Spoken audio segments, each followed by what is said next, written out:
I started the recording, so So this time this could time it be works. managed to. Okay. Hopefully. Okay, I'm gonna share my screen.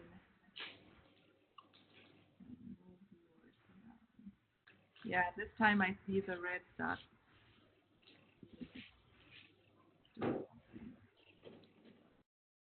Okay, so welcome. Today I'm gonna show you how to export our data that's on DNA Nexus to our Genome Arc to archive all the data and sort of a backup all the files. So to be more specific, the, from the data model, what we're gonna do is to transfer the data that's on the DNA Nexus, gone through the assembly pipeline. Well, for each step, we have to transfer them back somehow to our genome arc. So you use the data that was already available on DNA Nexus that was generated in a very similar way. It was uploaded to the genome arc and then created with as a symbolic link pointing where the data is on genome arc. So the data that you were using wasn't a real data. It was a symbolic, kind of a virtual file pointing to the original file. So, and why we are doing this is because we are charged for storing our data on DNA Nexus platform as their own object. So we can directly use the genome arc objects data. You can access them from DNA Nexus pipeline to Okay. from their own computing clusters, which makes it much faster to go back and forth. And the output that has been generated from the pipe from each steps are stored as DNA Nexus objects on this green storage here. So we have to somehow transfer them back. Okay, so before starting to transfer, we there are some checklists that I requested for everyone to check before starting the transmission. So first, we have to check the directory structure as if it is desired following our VGP data structure on the genome arc. And this is an example of how your Falcon Unzip pipeline should look like. You can see here under the top project, there should be the assembly VGP standard 1.5, and under that, intermediates, and then Falcon Unzip. And then below that, all the subdirectories generated from each Falcon steps and unzip stages. Yep. Okay. And what we're going to transfer are the files under all these folders. And the way it works is it copies all the full path to that file, following on the genome name that we are giving. So I will show you more details later. So yeah, the important thing is don't include the links under the genomic data. Okay. They are already linked. Okay. Yeah. Okay. Otherwise, you circular sort of. Yeah. So here, and the second part, the second thing on our checklist was to rename files. The Falcon Unzip run that we had previously used, the workflow had a bug. It's not necessarily a bug. It's a small issue that we could walk around. The problem is that so when you type in use the search scope under stage 1, and then type in under the name this tar.gzip dollar with the slashes around it.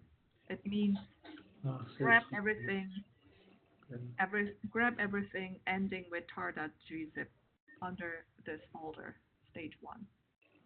And there you can see there will be 2 identical preads.tar.gzip and 3 row reads.tar.gzip. Are you following me? Yeah, almost. We are doing that too. Okay. Yeah. So when you click on one of the same files,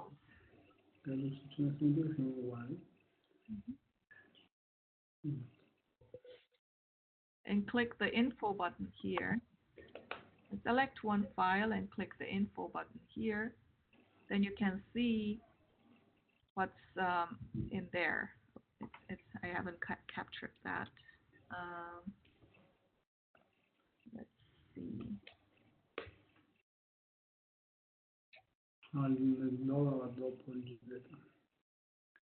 Okay, I will do the same thing on Giulio and Simona's.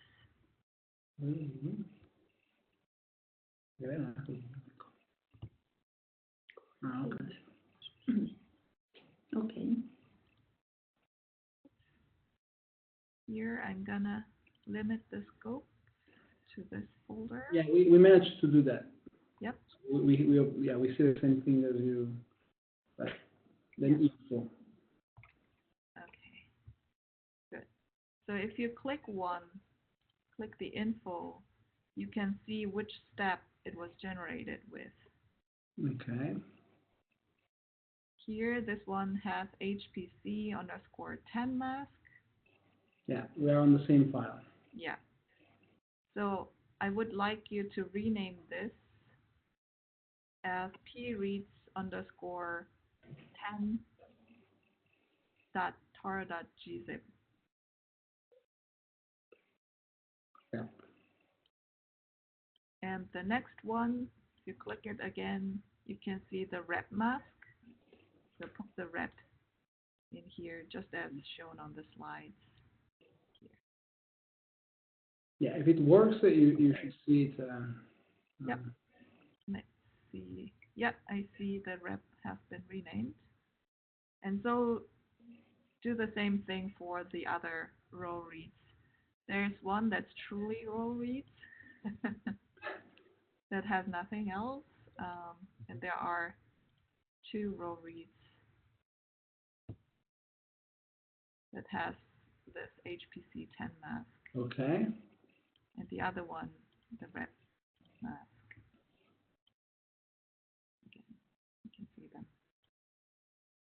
So is it a real size for this file? Because I mean, they are pretty identical. Yeah, it's a compressed DLiner binary file. Okay. Yeah, and it's masked, so. But yeah, things like the file sizes are identical. So we renamed the first file. Then what are we supposed to do with the other 3 files? Just rename the other 2 files. Oh, with rep and tan. Okay. Yeah. Okay. With rep and 10. Which one? And the name. Uno è quello che devo read, che lo devi lasciare con me, quando lo apri ti dice che non c'è scritto nient'altro. Mentre gli altri sono output, uno di info, di regole. Questo è rep, dovrebbe essere. And Charles, for you, you can Questo è tan. see this project.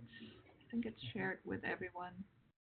If it's shared with the VGP, it means that you can see what's in there. Questo. Quello che è rep. All of that. E guarda l'ultima curiosità, vedi che dovrebbe non avere niente dentro.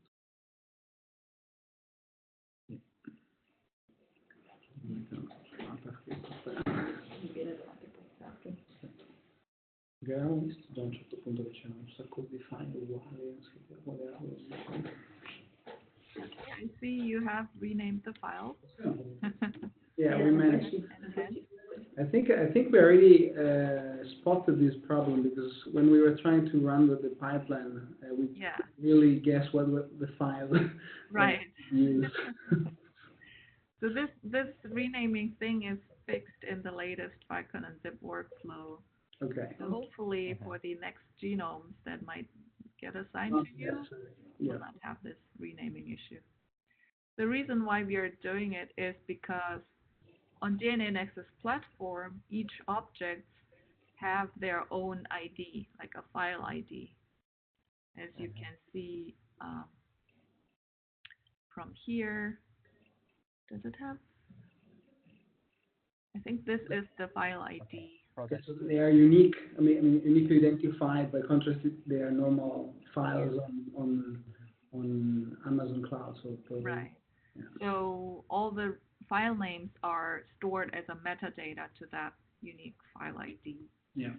And when you transfer them to GenomeArk, only the file names will be the unique identifiers. So if you have the same files, only the last file will be left Go stored. Yeah. GenomeArk. Okay.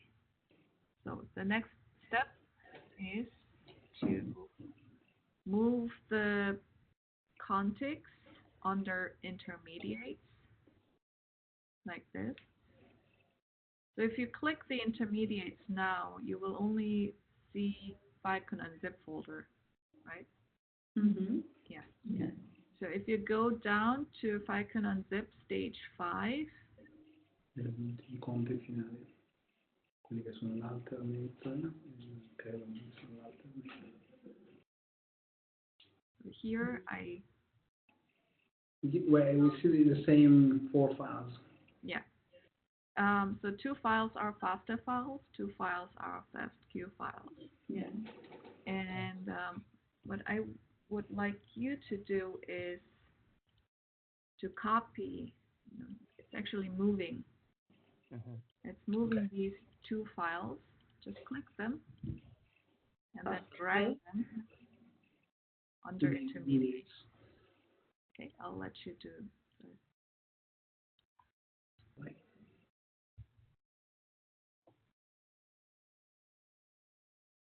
Yep. So what you're expected to see is, if you click the intermediates, to see these 2 FASTA files. And then rename them as the genome ID underscore c1.fasta.gzip. And the H contig should be the C2. Okay. So this is your genome ID. C tau array 1 is your genome ID. So put that up front. Quindi se volevo togliere anche sì, C1 pasta e C2 pasta. Sono in ordine corso. How do we recognize which one is C1 and which one is C2? The P is the C1. The P is Oh, the okay, primary. so yeah. Okay, so Il this P è C1 H e C2. Mhm. Poi pasta. Yeah, P is for primary contigs and H is for alternate haplotics. Senza CTG. Okay, I see C2. And C1.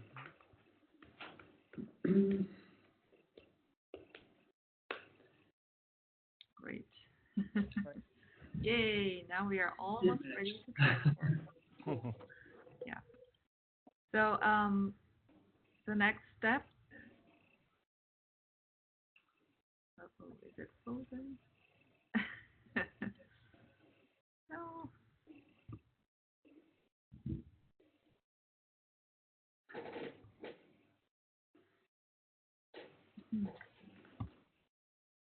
Okay, something weird is going on. Can you hear me? Yeah, we hear you, but we cannot really see you now. So. Yeah. Okay, that's weird. My laptop is frozen. Yeah, I cannot do anything.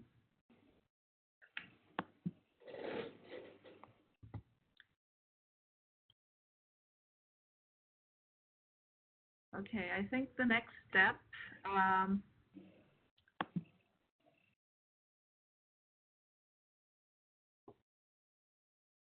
this is really weird.